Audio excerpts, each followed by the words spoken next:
pertama dapat kami sampaikan bahwa angka reproduksi kasus efektif di beberapa daerah, termasuk di luar Jawa, itu mengalami kenaikan. Namun angkanya tentu kita lihat di Sumatera itu tetap, Kalimantan naik 1,02, Maluku naik 1,12, Papua 1,07, Nusa Tenggara 1,04, dan Sulawesi 1,02. Kemudian kalau kita lihat kasus di luar Jawa, Bali, memang masih lagging. Ada delta atau lagging antara Jawa dan non-Jawa. Berdasarkan delta itu sekitar 3 sampai 4 minggu. Sehingga kasus konfirmasi harian kita masih di luar Jawa masih 6,7% atau totalnya 2.405. Dan kasus kematian juga masih 3, dan secara keseluruhan kasus aktif 13.424 atau 7%. Nah, kalau kita lihat keterpakaian tempat tidur atau bed occupancy rate di luar Jawa yang tertinggi itu di Sulawesi Tenggara 15%, Sumatera Selatan 11%, kemudian Lampung 11%, Kalsel 10%, Bengkulu 10%, sisanya di bawah 10%. Nah, kalau kita lihat dari segi arahan Bapak Presiden bahwa perlu percepatan untuk vaksinasi, baik dosis pertama maupun dosis kedua, memang di luar Jawa yang sudah di atas 70% baru untuk dosis keduanya baru Kepri yang 85,6%, dan juga Kalimantan Timur 71,2%, Kalimantan Bangka Belitung 68,3%, dan Kalimantan Utara 65,9%. Sisanya di bawah 60%. Oleh karena itu dosis kedua menjadi penting, dan terutama untuk kelompok lansia dan komorbid. Dan selanjutnya tentu vaksinasi ketiga perlu diakselerasi agar tidak terjadi akibat daripada Omikron yang berpindah dari Jawa ke luar Jawa. Kemudian juga dari segi level PPKM, kita melihat bahwa beberapa daerah ada penambahan, ya di level 4 masih kosong, di level 3 kita lihat ada 37 kabupaten kota, level 2 ada 259, dan level 1 90 kabupaten kota.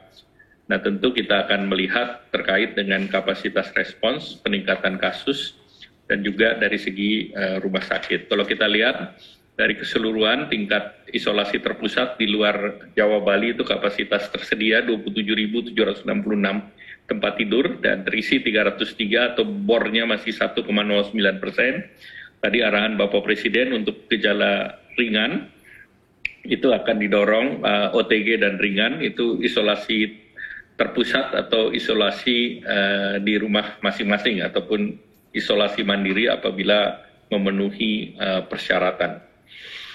Nah, kemudian tentu kita melihat beberapa hasil survei di masyarakat yang ada itu terlihat optimisme, itu diprediksi bahwa perekonomian Indonesia itu di level 4,7 sampai 5,6%. Baru saja tadi BPS mengumumkan bahwa pertumbuhan kita di tahun 2021 year on year 3,69 atau 7%, dan di kuartal keempat 5,02%.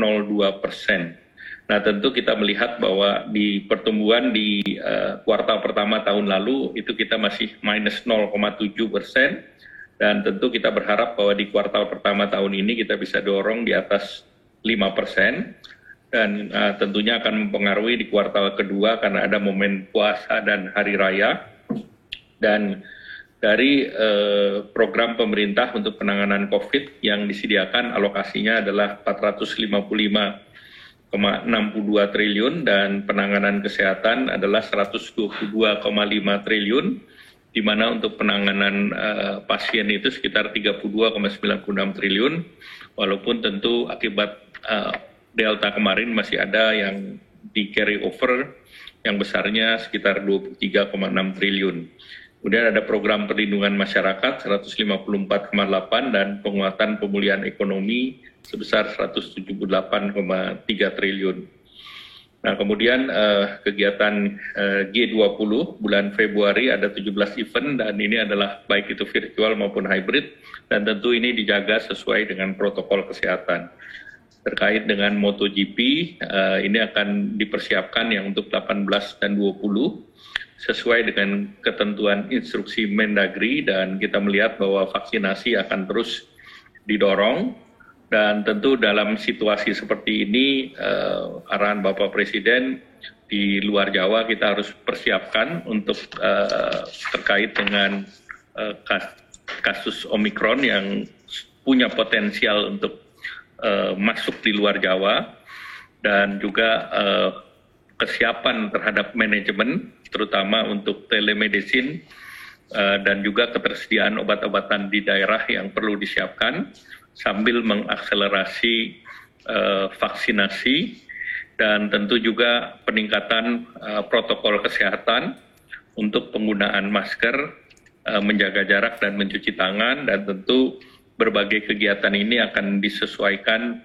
dengan situasi di daerah masing-masing. Demikian, terima kasih kami.